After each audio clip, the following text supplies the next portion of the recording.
Hello, and thank you for joining us in the salon. I'm Adam Smith. I'm the Program Director for Dementia Researcher, and I'm delighted to be hosting this evening's meeting, which is all about working in a computational lab. As you probably know, in these weekly sessions, we explore research and career topics and to get some new perspectives to educate, entertain, and hopefully give you some new ideas and get that brain cells working to think of some new things and to hear your suggestions as well, and to participate with you, our audience, in the discussion afterwards. We start, I'm sure you're all familiar with this by now, but we start these sessions with 30 or 40-minute live stream that includes talks from two great, brilliant speakers. And then we have a little discussion, and then we'll all spend the remainder of the time available to us, joining you in the chat space to get your thoughts and to take your questions too. So let's get to some introductions. Our two speakers today are Dr. Connor Richardson and Dr. Sarah Faber. Hi, both of you. Connor's been shy. Come on, Connor.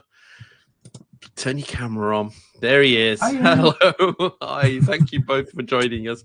So let's see if I can fluff your introductions and get this right. So Connor is an NIHR Alzheimer's Society DEMCOM fellow at Newcastle University. He was a biomedical scientist by training, and he began his career in cancer pharmacology. However, he soon realized that lab life wasn't for him, and he turned his attention instead to epidemiology, advanced statistics, machine learning, and artificial intelligence, primarily in the field of aging, dementia, and neuropathology. Does that sound right, Connor? Near enough. Did I miss anything? Connor, we should add that Connor is also a regular contributor to dementia research, to the dementia research community, and he writes blogs for us every month, which are published onto our website. And he's written some brilliant pieces talking about his application for this fellowship that he's in right now, about your approach to your recent promotion to, is that to senior fellow? Yes. So congratulations on your promotion. And he's also written about his work in computational biology as well, and research and his statistics and various things about life.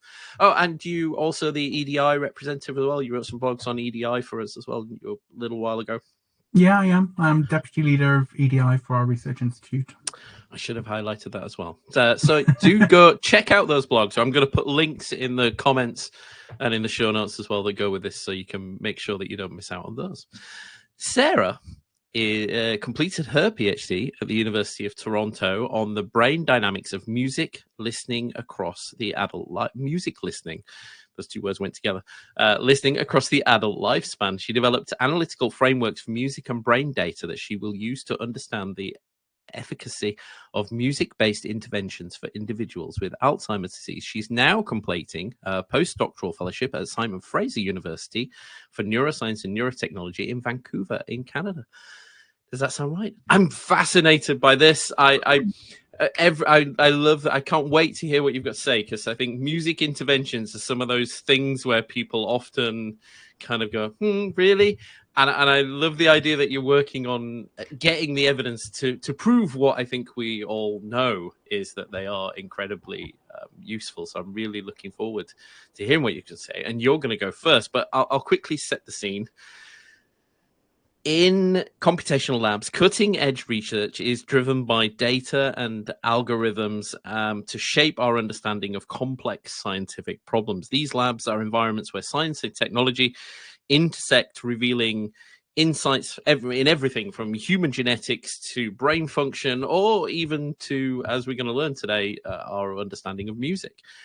Yet with this progress comes responsibility to consider ethical implications of our work alongside technical challenges that inevitably arise today. I can't think of a conference I haven't been to recently where I didn't hear the word machine learning and AI is transforming this field. So today we're going to take a closer look at the realities of computational research, an often very much underestimated field, but which is probably key to really making the next big discovery in preventing dementia, I feel.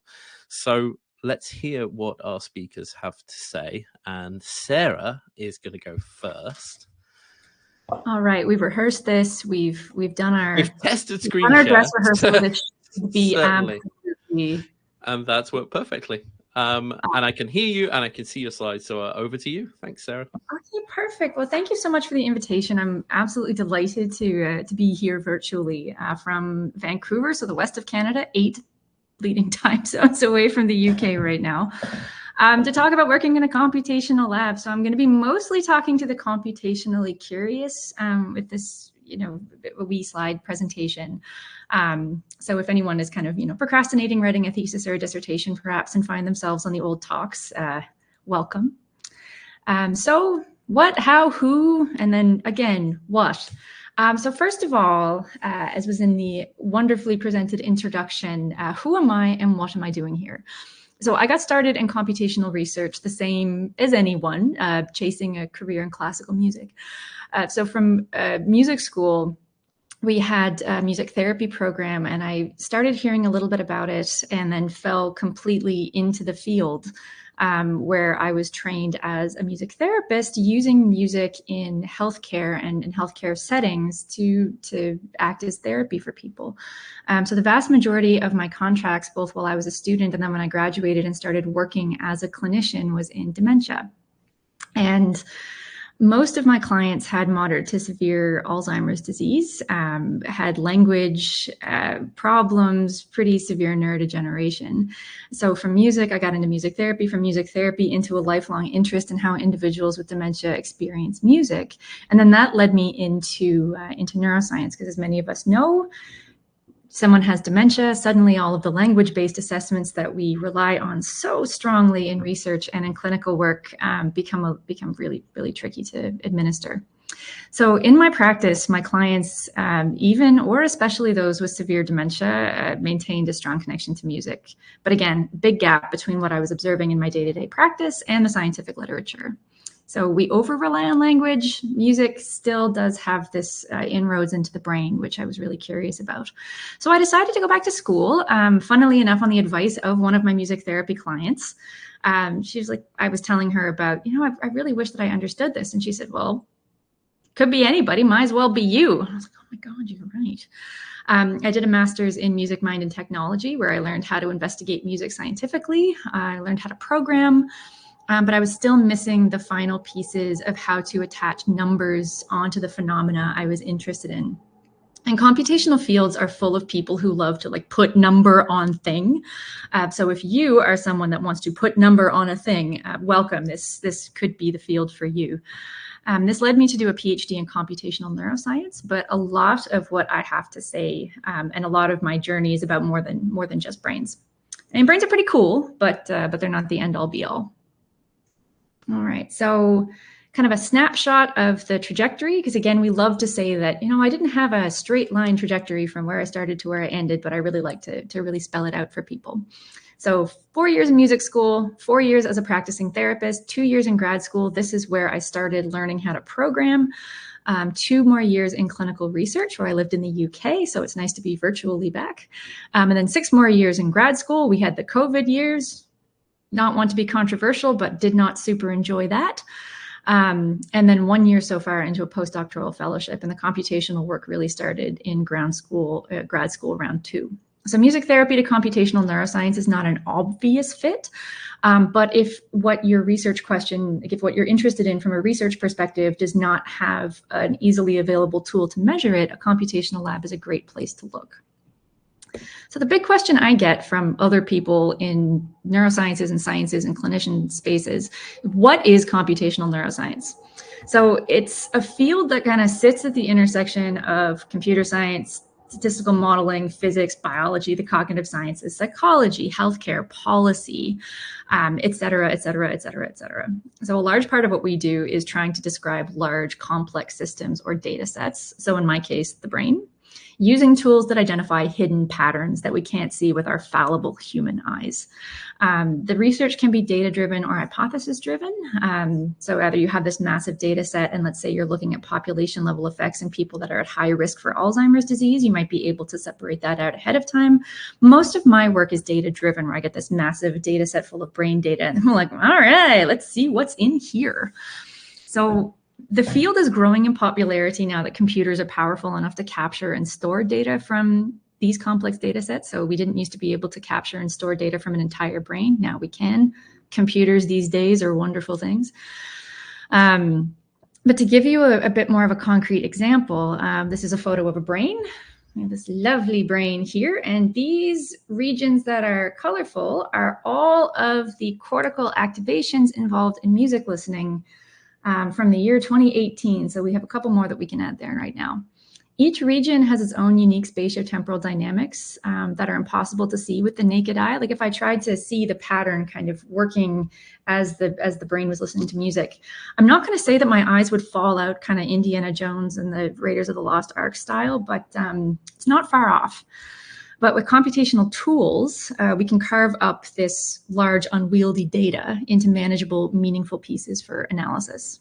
So most of the work in the lab that I am in and the lab that I did my PhD in is using large open-ish source databases. So we use a lot of the UK Biobank data, the Cambridge Cognitive Aging and Neuroscience database, but computational tools and methods are starting to become popular in other areas and for smaller studies, which is great news. But again, the thing that I want to stress is we put number on thing. So another concrete example, I do aging and music research, which is a great combination of noisy data types. So the brain is a complex system, music as a stimulus is complex. And then if we're able to collect behavioral data from people, that can also be complex. So unfortunately, when you kind of pile complexities of data types on top of each other, the complexity doesn't cancel out. In fact, it usually kind of exponentially increases the problem. So one of the data sets that I worked with for my PhD was looking at music-based interventions in healthy older adults. So with this analysis, I was able to boil down the brain data into manageable networks using computational tools. So in this case, a thing called hidden Markov modeling. We took all of the brain data from all of the regions across all of the time course of this music listening that we had participants doing while in the scanner, and boiled it down into meaningful, manageable pieces, in this case, networks, functional connectivity networks. And then modeled it together with the behavioral ratings that we were able to collect from those people, in this case, their liking and familiarity with music. And then results, expecting Nobel Prize any minute now. So one of the things that we showed with this work was that we have two networks that are quite popular here. This one is a bilateral auditory network. This one is a bilateral auditory network with activations here that have not rendered.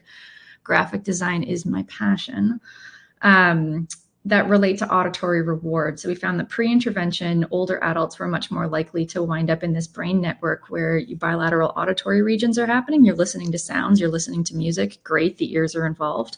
But after intervention, people are much more likely to go to this network where it's auditory reward. So you're listening to something and experiencing pleasure from it, which is, lovely. This was independent of different types of music. So pre-intervention, we found people generally tended to get auditory reward from the music that they really liked. Post-intervention, it didn't matter what kind of music, the auditory reward network was a lot more engaged. So that was a very concrete example of what we were able to do using computational tools, and then multivariate modeling techniques. The one that we use in our lab a lot is partial least squares analysis, to really take this giant, kind of screaming bag of cats data set and then boil it down into something that can give us meaningful results that we can interpret. So I really, really like working in a computational lab, and I find that as someone with a clinical background and in dementia research, we typically have a really great idea of the practical applications of our research, and that does really well with computational tools because we have access to all of this data. We have a really good idea of the people that it is going to help. But it's not all amazing all the time, and perhaps we can get into this in this discussion, especially for clinically oriented researchers. It can be challenging to explain to partners on both sides of the project. So I wind up having a lot of conversations when I go to conferences and try to present and publish my work with modeling and clinical researchers, kind of trying to drag them together to show them the shared value that these tools can provide. So yeah, we can I can have a bit of a whinge about that later. Finally, as a bit of a shameless plug for the Dementia Salon, and we'll be expecting my check in the mail, there is an upcoming event on music and dementia that I'm really, really keen on getting. So if you're really interested in the music angle, definitely do show up for that. And just to wrap it up, if you want to be pals, I'm more than happy to chat with you in the community. I've got a little profile, so you can find me on the site. And then you're more than welcome to reach out on any of these platforms. As one final push of put number on thing, this was a little bot that I made back when I was in my PhD, trying to create a little robot tea butler that could learn my tea drinking habits and then suggest to me the optimal cup of tea for the time of day.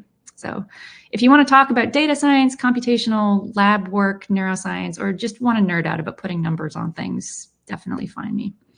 And thanks so much to the organizers for putting this on, to Adam for the invitation. It's really been a treat.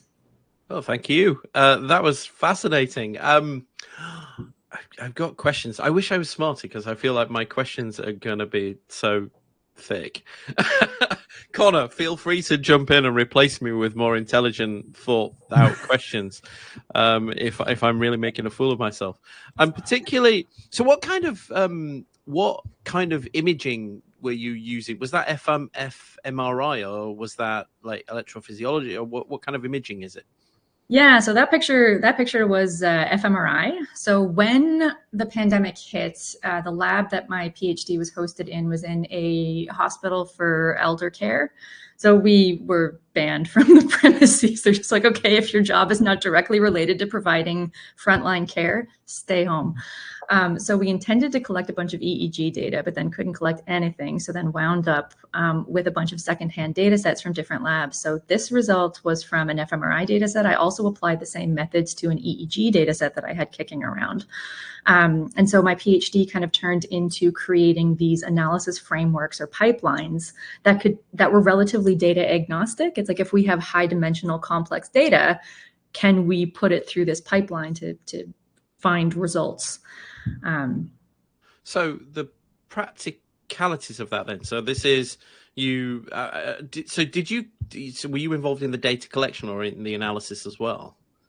Just the analysis. The collection for this one was all done by collaborators abroad. Yeah, because that's what I'm kind of thinking about, the practicalities. So you put them in a MRI machine, you play some music, and then you leave them there while that goes away a little bit, or do you leave a gap and put them back in the machine afterwards? Because suddenly I'm thinking there are so many interventions that we deliver which seem to rely upon some kind of qualitative evaluation afterwards to decide on their benefit. So, I'm thinking about like exercise or being outdoors or being in a choir or all these different things that we know qualitative research are working on. And then when it comes to proving it, they struggle to persuade people with the purse strings to fund these interventions because the benefits are kind of based on this empirical evidence of interviews and chat. Whereas you can give them some hard stuff to back that up as well and say, well, no, look, we've got the proof to show this is working in the brain. Yeah, and I can't say that I exclusively got into this area of research out of spite, but it's a non-insignificant contributing factor. Because it was the same thing. I would go to advocate for my programming to, a funder or the administration at the hospital where I was working at, who were responsible for securing funds. And they were like, great, everyone loves the program. We have a lot of qualitative feedback, but we don't see that it works. And it usually comes down to the tools that we have to measure things are not super well calibrated for the current behavior. We have a lot of diagnostic tools, but we're not claiming that music can cure dementia. We're saying it can add benefit, it can add value to quality of life. And the measures, again, rely very, very heavily on language or on caregiver reports and, overworked care staff. Are we asking them to suddenly, start acting as researchers? Now, I'm currently partnering with care staff, and I'm funded with the Alzheimer's Society of British Columbia out here, and they have lived experience panel, which is caregivers, clinicians, and people with dementia that help us design research studies that are very dementia friendly. And they've been super helpful in like, well, I wouldn't mind filling out a survey on this, but my partner here who has dementia can't really speak anymore. So like, really, I'm the only one that can that can look at what he's doing and give you anything that will be useful. Like, how are we going to design a study that can be broadly implemented when we have these pieces? And so the other part of the work is looking for these biomarkers, which are like, okay, is there a brain signature? Is there something that we can, again, put number on that will tell us? Don't rely upon that kind of participatory feedback in that kind of way. I completely see. I remember some of the priority setting partnership work that's been done by the Alzheimer's Society and other charities in the past, where dementia, nearly everybody who fed back were the carers, not the family carers and things, not people living with the disease themselves. Whereas if you picked other diseases like even Parkinson's disease, you got far more feedback from the actual person living with the condition. You're clearly creative and quite artistic as well. You did put up a picture there of some embroidery. I think you probably did that embroidery. Does computational research as a job lend itself to somebody who's maybe a bit creative in their life? Because you create some very pretty graphs. Thank you. Even your T one at the end was very beautiful. That was a real labor of love. I really enjoyed that class. And then I was just like enthusiastically presenting this T-bot that I made to the assemblage, and they were like, "What is wrong with you?" I was like, "Oh, come on! You're supposed to enjoy this type of thing." So I don't know, maybe Canadians just don't drink enough tea. But for me, it took me a while to figure out how large the overlap between my creative pursuits and my scientific interests were. Because like being a musician, that is a lot of kind of like fine-grained decision-making and all of this. It's like I have my apparatus, I'm a flute player. So it's like I have been trained to produce a certain thing on this flute, a sound. And so it's a constant, feedback loop of I am getting the sound. Is the sound one that I want? How do I kind of micro adjust to get the sound that I want? And that's very similar to these kind of like model parameterizations. I think that musicians especially make really good scientists because we're used to sort of locking ourselves away in isolation, kind of chasing this ideal thing that might not actually exist in horrible working conditions, I might add as well. Like in science, I have not once had to spend hours and hours in a drafty church basement, kind of toiling away on my laptop. We have much better insulation, I find, in science. I don't know. There are a few researchers I know might have need to turn to busking to raise. Yeah. You put the mittens on, get the space heater out. But then with the other stuff, the needlecraft and the fiber arts, I think, especially like how I teach programming, because this is an area where, like, especially when you're doing anything computational and computer science related, an area that has traditionally been a little, if not very, hostile to underrepresented people in science. Like there is a lot of gatekeeping that does and has historically happened when you're starting to throw some of these big computational words and techniques around. So usually what I try to do in mentorship activities, and it's a lot of like girls who code, women who code, underrepresented and historically excluded populations who code, and then also when I'm mentoring young boys as well, because I think it's important to show people the infinite variety of science and people and humans, and it's great. There's so much crosstalk between computer programming and like knitting. So Rebecca Williams is somebody who writes blog for us as well, and one of her blogs about 6 months ago was called "Coding Lessons from a Seamstress." Yeah. So it's funny, I've heard that from two people now. Well, my sister is expecting a baby in the winter, so I've just started this jumper for her. And so like this is an 8-row long for loop. Oh, so you massive nerd. I can see why you like this now. Exactly, yeah. And so I'm on iteration 2.5 right now. Where you tweaking? Do you go off pattern then? This out your head? No, I follow the code. But this pattern is kind of nested in a larger loop. So I have to iterate this. This is nested in a while loop. Like until this is not baby sized, I have to keep going. And then as soon as it's baby sized, I bind it off and start the front. Okay. Well, are you creative as well, Connor? Is this a new poll we need to do for our computational researchers on the community? Yeah, funny enough, when I was in school, I used to play the saxophone. Definitely not good enough to be like at like proper music school, but I completely agree. I think it's a massive misconception, and I think whenever we get students come, and we usually get students who come from psychology or biomedical science. They always sit down, and I think they always assume that when you do a sort of epidemiology or stats project, it's going to be great because in math there's a set of rules and they're going to get an A to B of equations that they just need to tick through. And in reality, you get this massive mess of data, and you're kind of just given it, and your job is to just make sense of it. And then you discover there are no rules, and you can follow all the little flow charts you like on how to pick it, how to pick an analysis plan, but there's never really an answer to any of them, and you've just got to kind of work your way through and what makes the most sense as you go. And like, yeah, I think there is a huge element of being sort of creative about it. And as you said, I mean, even work out where you're going to get the data in the first place. How are you going to get those zeros and ones from something that's practical, you know, converting the meal you're eating or the walk you're doing or where it is that gives you data to do that? It's fascinating. I have one more question. As someone advocating for kind of cross-disciplinary collaboration, do you believe computational labs can learn from other fields as well? I mean, I'm guessing you've got a lot of collaboration in your space because a lot of that data does come from other places, and then you have to kind of go back and say, when you've got a whole mess of data and then you realize that the key thing you really need just isn't there, or it's not what you'd want. Does that spark that collaboration?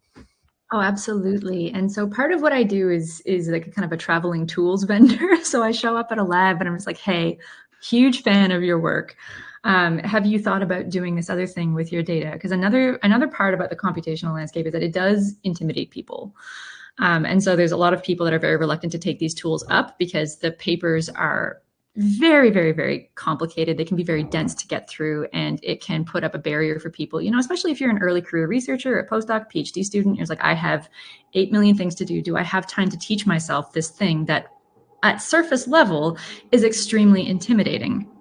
And so part of my charm offensive is to kind of say, hey, you don't have to learn it. I can boil it down. But I think that there's a shared interest here. But I absolutely think that computational labs can learn so much from other places. So some of the conversations that I had this past summer, I went to OHBM, was like, there was a big buzz around moving beyond resting state research in neuroscience. And so I was talking with a lot of computational labs that almost exclusively focus on simulated data and resting state data about how impossible it was going to be to look at modeling tasks. And I was like, well, actually, if you look at behavioral psychology, there are so many tools that already exist, and there's conventions, and there's decades worth of papers that have, you know, validated and cross-validated all of these surveys. Like, you don't have to sit there and make a computer watch a movie. You know, you can get people to do it, and there's really great tools out there. So I think that because it is so cross-disciplinary in and of itself, it has to keep that going ahead. Is it? I don't know if it always seemed to be the case several years ago, particularly, whereas the computational part of the research seemed to almost be a little bit of an afterthought. It's kind of, you built your studies and then you built your teams, and then you got to the end, you went, oh, we really, as somebody, you know, they'd see something presented by somebody who'd got some computational analysis on there, and they go, oh yeah, that'd be brilliant. We need one of those people as well. Are you finding that this is more baked in now from the outset of projects, or how often are you getting phone calls going, oh, we've got some data that we're not quite kind of smiling. Maybe that's a UK problem. Yeah, not nearly as often as I would like here. You can both answer that question. I mean, is it? Are we better at baking this in from the outset now, or is it still the case where you're getting called in because it's not? It's been a bit of an afterthought. I think it depends. It depends on the sort of research that's being done. I think in the vast majority of cases, it's just thought of as the stats bit at the end, like the 5% at the very end of it's just the wrap up. Yeah, and my sort of supervisor and mentor, Fiona Matthews, who's just an amazing statistician. One of the very first things she said to me is, because we work a lot with clinicians, and she said, clinicians will ask you oh, I've got some data. Will you just would you be able to just do some analysis for it? She was like, always say no. Always say no, because Sarah's got a toolkit, and if you just ring. How do you find that, Sarah? Well, I find that I kind of see this whole seesawing effect. Like we're on a kind of a pendulum shift back, where we had all of these massive, like, multi-site large data sets kind of collected, like, again, the UK Biobank, the Human Connectome project. And those were kind of this like pie in the sky, let's just get data and then we'll deal with the consequences later. But now that all of the things that we've learned from that has kind of shifted our ability to analyze, and then shifted our ability to really focus on what is the optimal setup for those kinds of things. So I think now we're back in a pendulum shift in the other direction, where it's starting to get baked in with the large consortia, because a lot of them have kind of glommed onto this computational thing of being like, all right, let's come up with this massive, longitudinal thing where we're going to get 800 people following them for 10 years and they all live around the University of Cambridge kind of thing. Yeah. And it's like, all right, cool. But what else can we find out of it? And so I find that with the large consortia, they have their own in-house data people, and they're kind of limited in the same way that people that don't really consider the computational aspects of things are limited, but just on the other side. Whereas the people that I'm working with that are doing these kind of intervention studies, and especially the music forward studies, the computational stuff is kind of a secondary consideration, because we're still very traditional in the field of music psychology. It's like, we have a brain, great, let's find the relevant correlates. Whereas a computational approach is a little bit more like, okay, well, the correlates are fine, but let's look at this as part of a larger embedded system. So chickens on one hand, eggs in the other. And it's kind of back to what Connor said. So it depends on the study, doesn't it? Whether it's kind of computationally driven, or whether it's part of an analysis of something else. And it's interesting because when someone asks you for help, and like I say a lot with what clinicians end up doing is collecting data, which clinically at the time makes sense. And then they come to you and they say, oh, I've got this data which I've collected. You can do stuff with it. And then you're like, to answer the questions you want to answer, I would have collected different data, and it's not appropriate. So you kind of, it's always like, oh, you need to think about the end before you start collecting the data. And it's always really, really sad when you're kind of like, no, I can't really help you. But I've seen how excited you all get as well when you get your hands on some new data, particularly kind of excited. It's like, oh, look, we could, if we put these things together, we could do that. And it just, all those, your mind's work in different ways, which I'm very in awe of. And there aren't enough of you, I think, is another key thing. So many of the jobs we've listed, Dementia Researcher, plug for our jobs listings, so many of the jobs are in your field where there simply clearly aren't enough people working. And I don't know how well we're doing in attracting, because there seems to be a concerted effort to attract people from other fields to say, hey, bring your skills to Alzheimer's and dementia or neurodegeneration, because it's the one undiscoverable, but it's the most undiscovered area, right? We know everything else about all the body. There's nothing else to learn about knees. We only know a fraction of what's going on in the brain, if at all. And your work seems to be at the heart of making that. So if you are watching this and you think about all the brain wants us to know.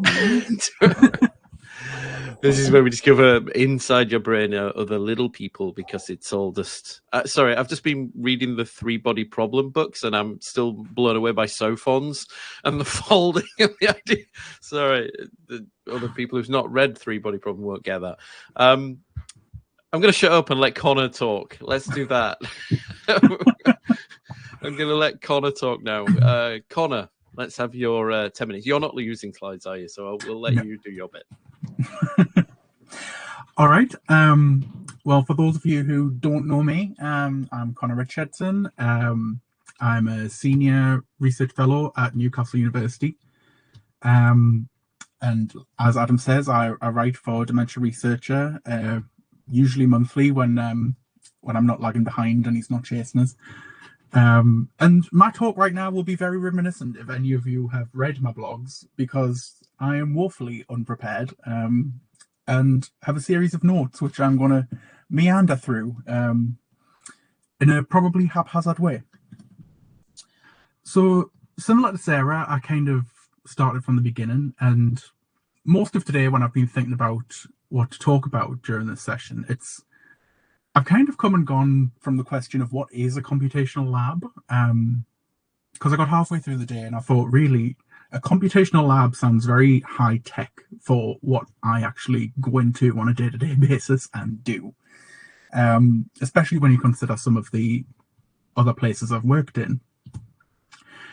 So I did biomedical science as an undergraduate, and I was always kind of leaning towards dementia research, not completely, but I kind of had an inkling I loved aging. I was fascinated by the biology of aging, always loved neuroscience. And something happened during my second year, which was a kind of formative experience for me, where I did a lab-based project over a summer school, and it was awful. I hated every moment of it, and it terrified me, because I did this summer school as a way to prepare for my third year dissertation project, and I just hated every moment of it.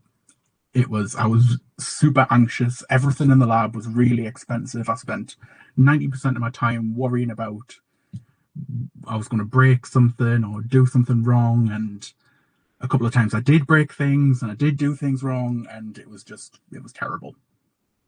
It was very regimented, using live cell lines, and you had to be up in the morning to feed them and look after them and watch them in case they got infected by bacteria and all sorts. And I just found the whole thing very stressful.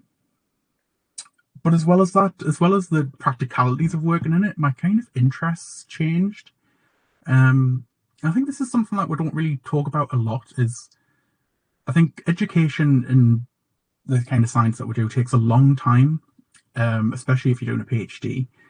At a time in your life where your interests do sort of change as you get older, and the further through my degrees I got, I became less and less interested in, say, the cellular science of what was going on in aging and neuroscience, but I became more and more interested in kind of the societal aspects of it.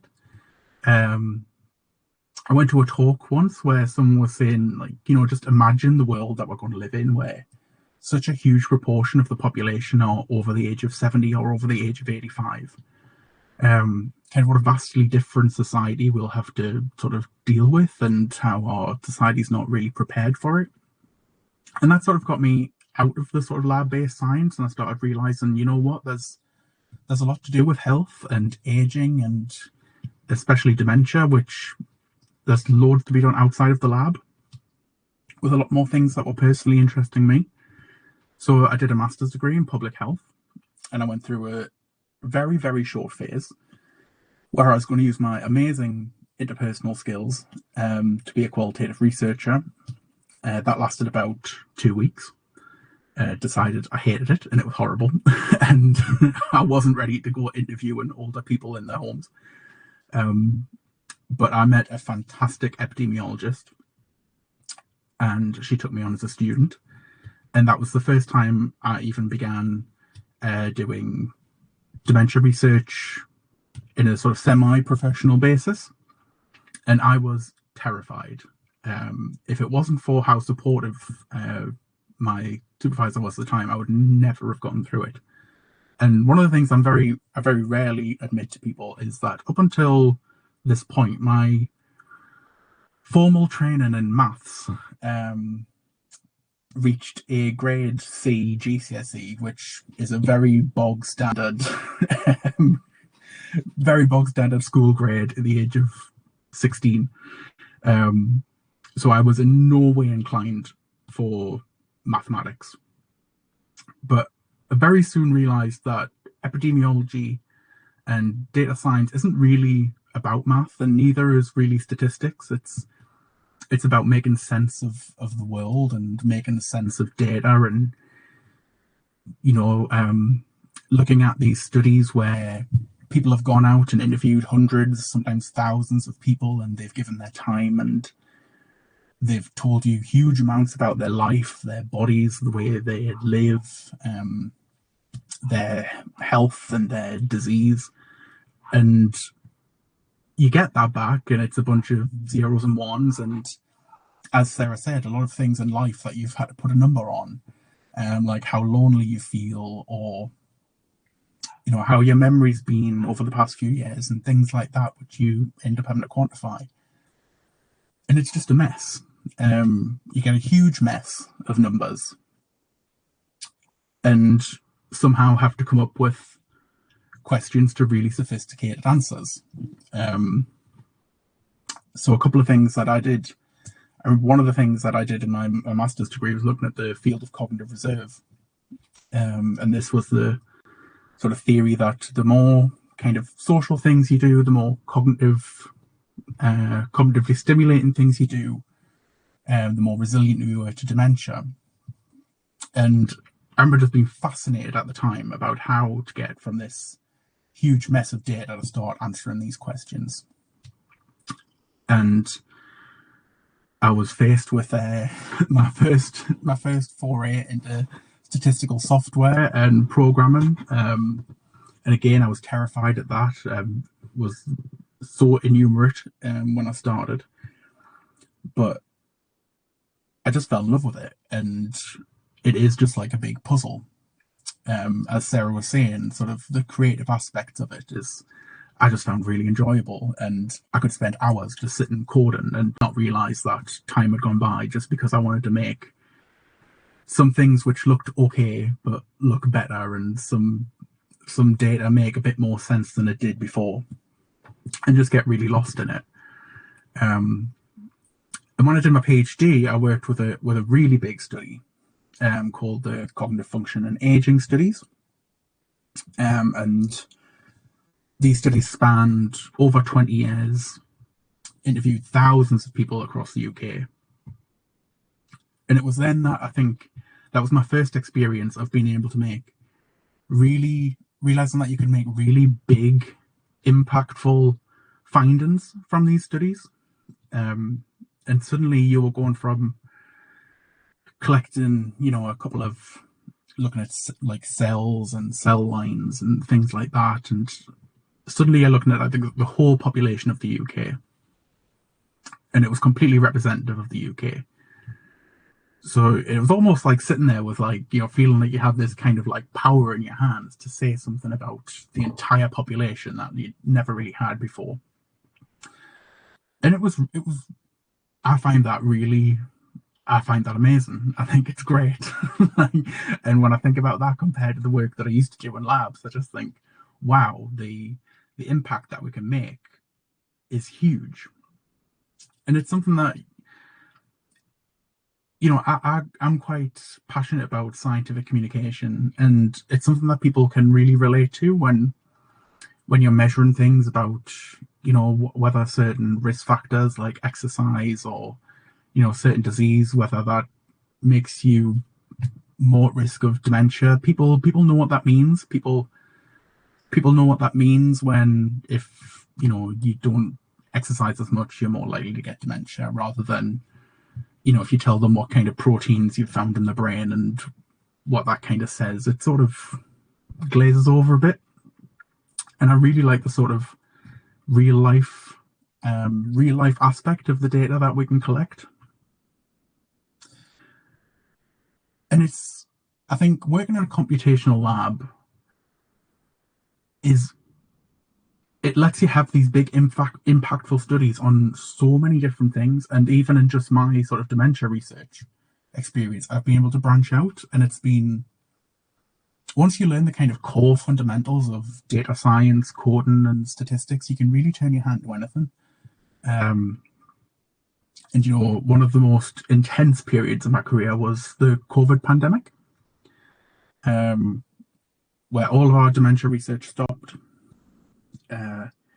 And our epidemiology group at Newcastle was contacted to be a part of the regional response for the hospitals, trying to predict how many patients they were going to have, how many beds they would need. And you kind of realize you had all these skills and you could put them to something which you never even thought you could. And I've never gone near any kind of infectious disease modeling or anywhere near the kind of fast-paced work that was going on there. But you kind of, in hindsight, you look back and you think, oh yeah, I did do that, and you could just pivot to a different career immediately, which I think is sometimes a bit different if you're working in labs, if you spend years and crafting this specific way of doing something. And I realise now I've been talking for quite a while and I haven't really answered my question of what is a computational lab, because I don't think of where I work as a computational lab, but it probably is. And I mean, essentially anyone who does their science completely on a computer works in a computational lab, I suppose. I think what makes it really different for me is we were talking about interdisciplinary science. That's to me what is the biggest thing about a computational lab. We work in a space. Our lab consists of epidemiologists, data scientists, computer scientists, clinicians, qualitative researchers, medical sociologists, like anyone who's involved in dementia research who doesn't need a lab is kind of in our space. And it's a really fab way to sort of experience what other people are doing, and you can get different kind of perspectives. And I can analyze the data from my studies, but also hear people's experience of going to people's homes and collecting that data. And it's a really nice way to work.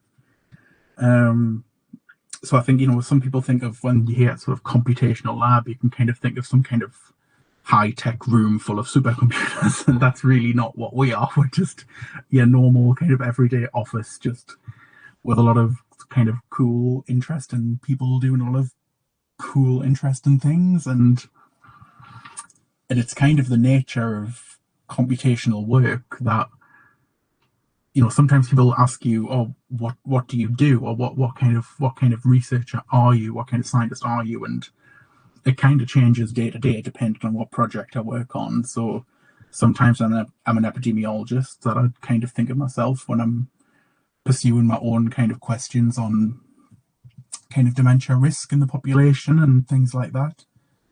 Sometimes I'm a statistician, which I would never have classified myself as, but a lot of people tend to think of you, if you're in some projects I work as, simply advise on the data analysis, and in that respect I'm the statistician. And in some work I'm doing towards kind of machine learning, AI, I'm kind of thought of as a data scientist. So it just kind of depends on whatever you are, and you can kind of take on and take off and put on different hats as you go. And kind of before finishing, I just want to talk about, we talked about kind of interdisciplinary work and stuff, and I work on a really great collaboration, which is it's a really great example of how computational work and lab-based researchers can work together. And it's part of the CIFA study. So we have a brain bank in the CIFA study, and a neuropathology team who work in Sheffield. And we have amazing collaborations, and we work hand in glove, where they take small samples from the brain bank. We do some kind of preliminary data analysis that sort of feeds back, and then they can adjust what they want to do data collection on next based on the kind of things that we found in the stats, and that it sort of reiterates and gets a bit better every time. And we have the study design where the neuropathologists have access to the physical brains, but they don't have access to the data about the person, and only the statistical team can offer that. So we have this great setup where it's impossible for the neuropathologist to sort of chase a hypothesis. They have to come to the quant team and say, we're interested in this sort of exploring this pathway for dementia, and you have to come together as a team to work out what you can and can't go looking for. And it's a really fascinating and really fulfilling way to work. there's just loads of great things about working at a computational lab. There's a huge amount of flexibility compared to working in a real lab. I can't imagine, having to be in work for 8 a.m. to feed my cell lines or anything like that anymore. I've always had really flexible people who I work for who, quite honestly, don't care where I am or what I'm doing most of the time, just as long as they know I'm delivering something. So you have the great chance to just set your own schedule and work however works for you. And I can adjust my hours to come and do talks like this at 8 p.m.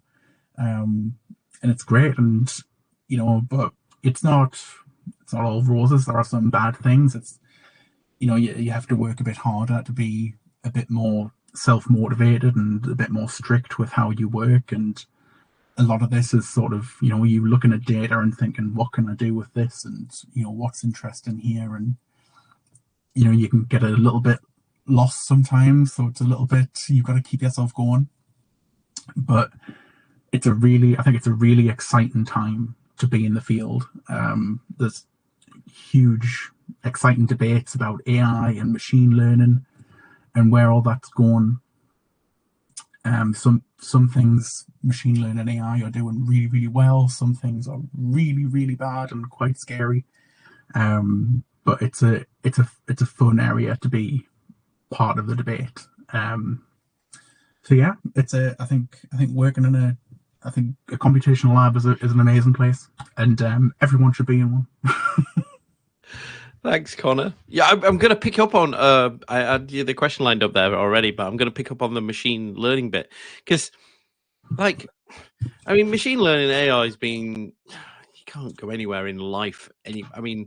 Even my washing machine my fridge that I just have been looking at this weekend supposedly uses AI somehow. And you're going, really, does it actually use AI? Or but it must be quite hard in your area because suddenly everybody expects the both of you to be those machine learning experts, right? How do you keep yourself up to date with everything that's going on? Because that must be quite hard because this is so fast paced, so moving so quickly. You answer first, Connor. I'll give Sarah a chance to answer that too. I think so. I come at this from a slightly different angle. So I think because I've been trained by Fiona's a very old school Bayesian statistician. Have you got an abacus on your desk? So if you have a sort of data science thing where they can call, you can call anything machine learning. This is kind of part of the problem. You can call a linear regression machine learning if you want. You can call a logistic regression machine learning if you want, where they're pretty basic stats models. I think you've just got to be. I think it's harder and harder to find out. So many of these machine learning programs come in pre-packaged black boxes of you put your data in, it does something, and it spits it out. And a lot of the time when you look under the hood, you find actually all it's doing is automating a lot of very, very simple stats to work on big data quickly. Yeah. So I think it's just hard to you've just got to know what you're looking for. And do they make reproducibility easier or harder? Because then you have to you have to share all that as well then, don't you? And I'm not sure if it makes it harder. It depends. Because you could write a paper in epidemiology, and depending on how well you write it, you could say I chopped up these. I determined cut points on this cognitive test here, here, and here, but I haven't told you where or why. It's just high, medium, and low. That's not reproducible. So. And similarly, if you had a machine learning model and you said, I used a decision tree, And you have to didn't start really. saying like what version you used and which Yeah. build it was, and then where it came from. Can you even get that anymore then afterwards? Because these things go out of date, and the place where you ran it can affect the results. Sarah, did you have? Yeah, Are you a big machine learning person? I think I've, if anything, working in a computational lab has made me more old-fashioned. Because again, like, are we about to say that computational researchers don't like machine learning? Well, it's kind of like is Connor it was putting you out of saying. work? Well, there was a great meme where it's like the Scooby-Doo villains, and it's just like, generative AI, and it's like, what are you? And it's just like nested regressions, like nested linear regressions.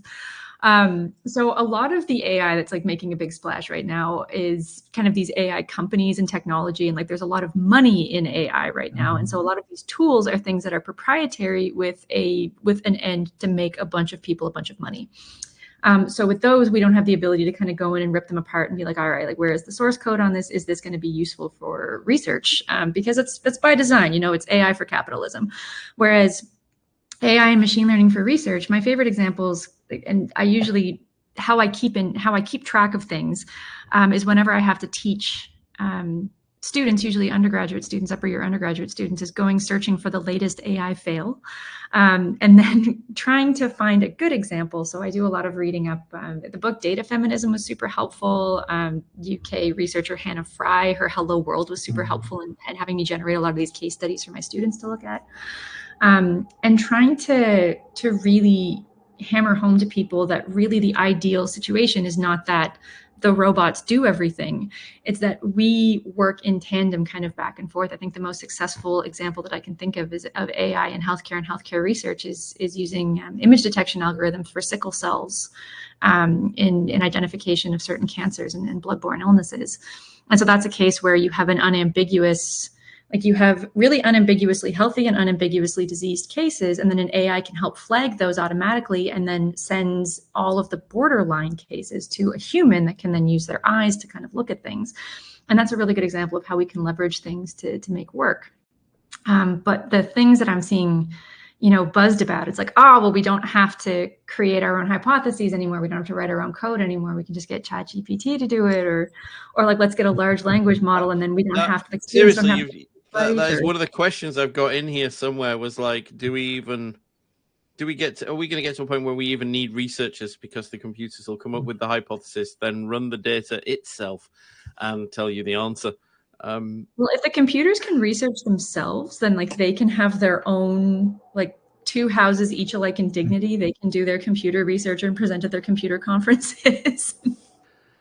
I think it's part of, like, it's the importance of kind of having the sort of multidiscipline team, because one of the things we have in neuropathology, you can run say we've got 600 brains, and we've collected thousands more variables on different aspects of the brain, and you can run a machine learning model through the whole thing just as is, and don't clean it. But any sort of real epidemiologist or statistician will tell you the biggest part of your job is cleaning the data beforehand, sort of curating it to say what am I interested in, what are the key variables, and sometimes more importantly, just what scientifically makes sense.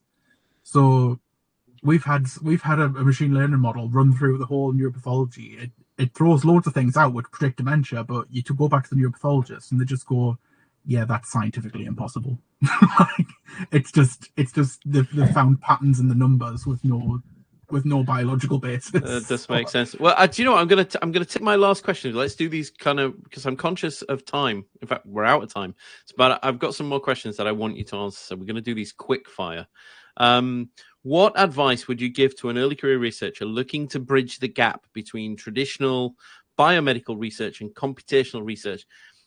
Is the first thing the way that they've got to go learn coding? No, you answer the question. Sarah, you answer that one. I think, it's like there's a lot that scientists are expected to be able to do these days. And I think at a certain point, you're just like, all right, if we're doing truly interdisciplinary research, there's going to be things that I know how to do that my collaborator doesn't, and vice versa, which is why we collaborate. So I think the first thing is just, kind of getting in touch, finding the shared things that you can nerd out about together. because there is huge benefit that these fields have within them that are, kind of these sparkling ideals to other fields. I feel, I don't know, Connor, is it right? I get the impression that even if that isn't your job right now, if you suddenly become the person that's really good with the data, you're suddenly going to find that all the data work comes to you, and then you suddenly find yourself being the that person, and before you know it, you kind of that's the jobs that you're applying for, because you didn't make it without any. I'm making it sound like it's easy. I know it's not. I mean, there is a sense. I mean, I suppose it's like anything though. The more experience you get at anything, the more people come to you to ask for help. And so while you're doing your PhD, try a bit of everything. And if you find that's the area that's really exciting, you go talk to the two of you, and you can advise on where they can build up their skills. I mean, I would say, like, I feel like now, if someone asked me, can you code? Like, half the time I would say no. I can't just sit at a computer and code off the top of my head. Like, I'm constantly like going back to, how do I do this? How do I do that? And constantly refreshing. And it's sort of, I don't think you ever really get to a point where you're kind of, yes, I'm the data guy who sits and. That's what Sarah's GitHub is for. Are there ethical dilemmas? Do you have any in your area? Yeah, I would say so. With some of these large population studies, like, there are commissions and there are consortia that are really, really, really advocating strongly for treatments and for predictions. And that has a good kind of noble goal that if we can predict who is going to have dementia, great, then what? There's still no cure? Then the idea is, like, this is part of an iterative process where if we can figure out who is going to develop the condition, then we can also build models for who is going to respond well to particular types of treatments, because of course we're now experiencing in healthcare research a lot that there's so much individual variability, and so the need for personalized medicine is very, very, very important. Looking at some of the cognitive reserve, I was really happy to hear about cognitive reserve work again. Is there anything that we can do to predict, kind of people's trajectories and how their treatment plan might look? But then, again, one of the ethical concerns that I bring up, and then I always bring up to students who are particularly on the train of, like, AI is going to fix everything. It's like, try to imagine the worst possible outcome of what this research could show us. And it's like, okay, how bad is that? Now let's work our way back and try to figure out what kind of boundaries that we need to put on this research as we talk to the media, as we solicit collaborations, as we maybe look at industry partners for funding. How could this work be misused? And then always have that on a constant loop in the back with the good that we're trying to do. Because I don't think any of us are trying to create something that will, destroy the world. Hopefully not. But yeah, there's... Do you ever feel any pressure? I mean, I'm sure not in your labs, but that kind of to make the data work in the way that they want it to work, to prove the point that you're hoping to, where you're the one that's pointing out, yeah, I know you want to say that, but actually, wait, I imagine the thing you say to people a lot of the time is actually, yeah, but. It's a bit more complicated than that, because there's this thing, or we haven't quite got that, so you can't draw that conclusion. And sometimes people just don't want to hear that, because you go, oh yeah. You're adding complication. Do you come across that? I think most of the time that I've come across that, it's not kind of intentional, but it's almost kind of like a lack of understanding of the science. So like, one of the things that we have with the huge studies that we've got now, you get to a kind of critical mass of the size of the study where absolutely anything you run through a hypothesis test will give you a statistically significant result, just because there's so many people in it. So I've had a few times where I've kind of gone, oh well, I've modeled it this way, and it's it's a slight effect, but it could go either way, and blah blah blah. And someone's going, oh, can you not just, it's got a p-value of below 0.05, so it's significant. And you're kind of like, no. So I think it's not really out of intent, but I think when there's kind of like that knowledge gap between sort of really understanding the data that you're working with and what kind of, and a statistical test, are two completely different things. Because like you bring findings from statistical models to people, and as soon as a large swath of people hear statistics, it's immediately just like, oh no. So trying to get the work across in a way that is comprehensible and accurate to loads of people usually relies on us talking to the public, talking to the media, and then the experiences that I've had is people trying to take the conclusions that I'm getting and kind of making it very sensational, and it's like, just pull that back a little bit. So particularly and particularly with those kind of music and things as well, you can see that people will be keen to do that. That's I think I had someone write an article, and it was like, music, the new prescription in dementia care, and I was like, ooh, can we change that before it goes to print? Saying that though, apparently music can reduce agitation by 43% and anxiety by 54% in people that I've got some stats here. Do you want to hear some of my stats? Data generated in healthcare in 2020 was estimated that in healthcare alone, 30% of the world's data was health data. And that's supposedly going to reach 36% by 2025. So this is, if you're looking for a job that's both pandemic proof, because we've proven that you can keep working from home from your laptop during the pandemic. Maybe you didn't want that. You wanted to be furloughed. Yeah, there's definitely trauma there. You can keep, you've got a job for life that's also pandemic proof and will have access to 36% of the world's data, apparently.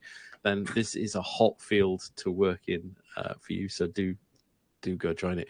I think we should probably wrap up there because we're 7 minutes over and I could easily talk for another 20 minutes. But I'm going to let you both have some of your evening back, particularly Connor. It's late in the evening now, and it must be late in the afternoon for you, Sarah. It's actually just lunchtime, so I really appreciate the two of you spending your evening. Well, I tell you what, I'm going to finish on one last question. Let's pick one out of my big long list, which I didn't use because we've just talked instead, which is always more fun. I feel like we've talked a little bit about the future because I feel like that's where we've talked a bit about that. What do you think are some of the most promising developments you've seen in the use of computer tools for understanding brain dynamics? Sarah. Yeah, I can add on to the end of that, particularly music-based interventions, if that helps you. But the good news is there's so many choose your own adventure moments in neuroscience research. So like as Connor was saying about the creativity of statistical modeling, the same thing exists in the creativity of cleaning neuroimaging. Like every time you touch the data, you break it slightly. So the idea is to kind of like find all of these different optimizations. And for the longest time, like there's entire fields that are related to data cleaning and optimization and model parameterization and everything. So what's been most encouraging to me is seeing the community, especially of young researchers and of students and trainees. So we have things like hackathons, open source code. People are making their workflows and their tutorials publicly available. And this is phenomenally helpful, especially when like a lot of this is uncharted territory. Again, like I was saying, it's relatively recent that we've been able to even collect and capture and store these massive data sets. So what's encouraging to me is how open people are with sharing the work that they do, all in an effort to make it a little bit more transparent and a little more usable so that we can make the progress that was loftily promised back in the beginning when we started collecting all. Yeah, I love that, and which is a good point to make, just to remind anybody who's watching this on recorded that if you do have any questions or any top tips, tools, YouTube videos you've seen, tutorials, courses you've been on, free resources, do share them in the comments because I think they'll be really helpful. Connor, you can have the last word. I think the most exciting thing at the minute is how, yes, there's lots of data, but kind of the breadth of data that's you can kind of come together now. So I've recently started using the CPRD database in the UK, so kind of collection of electronic health records, and millions and millions and millions of data points in there, and you can bring together medications that people are using and referrals to specialists and things like that, and just start where before these would be a collection of small studies collecting data on medication, collecting data on such and such. they're kind of coming together now, and you can do some quite interesting things, teasing apart different kind of interactions with things. I think that's quite exciting. And because, I mean, let's bring this back to basics. For all the different hypotheses in the world, we still don't know what causes Alzheimer's disease. We have some ideas of things you can do to prevent it. However, you can do all of those things and still get Alzheimer's disease in your early 70s. And so the more data you have, the more creative ways you can look at gum disease compared to people who never listen to music in their life, and maybe it's a combination of gum disease and never listening to music. I'm being ridiculous, of course I am, but all that data that's available to you now is truly, I do believe that that's where the key is hiding. It's in amongst those zeros and ones and that data that you're looking at, all those brain images. I have to kind of raise this because I love that. Did you go to AIC and see that they have these mobile MRI scanners now that work at like 1 Tesla or something, but they're big enough to go in the back of a van, and they've got a thing, and you could get an MRI of your brain at AIC in the exhibition hall. They do one. The images are pretty low quality, but then they run it through an AI tool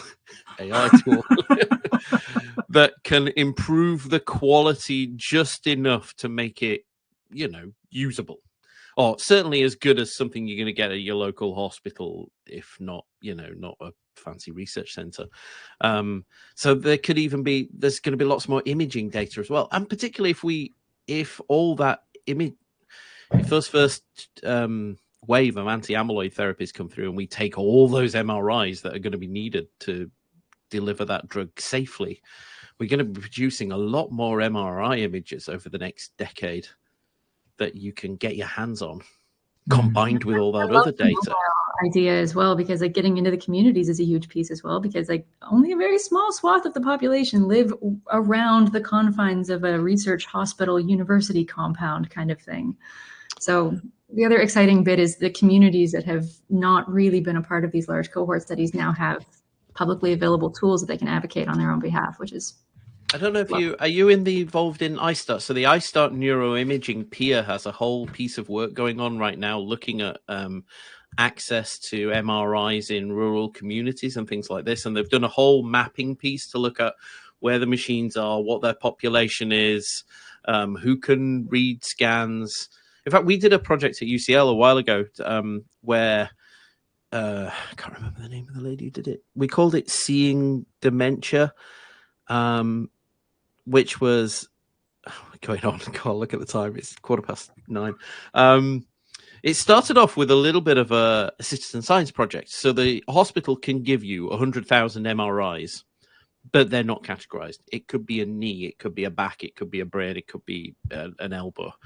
And so first of all, you use a big database. You show it to people and say, what is this? Is this a head, a brain, or whatever? A big citizen science project to categorize them. And you can say, like, confidently, once a brain has been categorized 20 times as a brain, then you can say it's a brain. And so you can, first of all, sort out your images using citizen science, if you want to call it that. And then with the most basic tutorial, teach somebody to read an MRI and then grade and look and score these scans that came in to then say, right, just how many people does it take to accurately score one with what it was scored before? So yes, if 100 people look at a scan, the average of that is then going to result in the same as what a person would. So you could potentially then teach your computer to read these MRIs from that. And then it got gamified. So like if you looked at 100 scans, you became a PhD student. If you got to 1,000, you became a postdoc. If you got to 10,000, you became a professor. But the point of that was to prove that anybody with even a small amount of training could potentially at least learn how to look at an MRI, because in the UK, we had an issue where GPs wouldn't look at MRIs. They won't look at the scans. They'll read the reports, which takes time, and you have to get somebody. So just proving that you can actually learn that skill, or teach a computer to read them for you. I'd quite like to replicate that project again. I love citizen science, people, and I think people do as well. If there's a way of somehow involving the public in getting involved in your data, doing something, scoring something, giving you a view on it, I feel like we could, between the three of us, we could come up with an awesome citizen science project. Well, you could. I would wander around the fringes and not be quite sure. Listen, this has been super. Thank you so much. The incredible Dr. Sarah Faber and the unstoppable Dr. Connor Richardson. It's been a pleasure to have you join us this evening. We didn't get any questions from the audience, but do post questions if you've got. Sarah and Connor are both in the community. They're there. They might have ticked the box to say they're willing to be a mentee. You never know. Reach out. And if you do have those resources, tools, or anything, please do share them in the comments. But for now, I'm Adam Smith, and this has been the Dementia Researcher Salon. Thank you. Thank you. Good night. Thank you.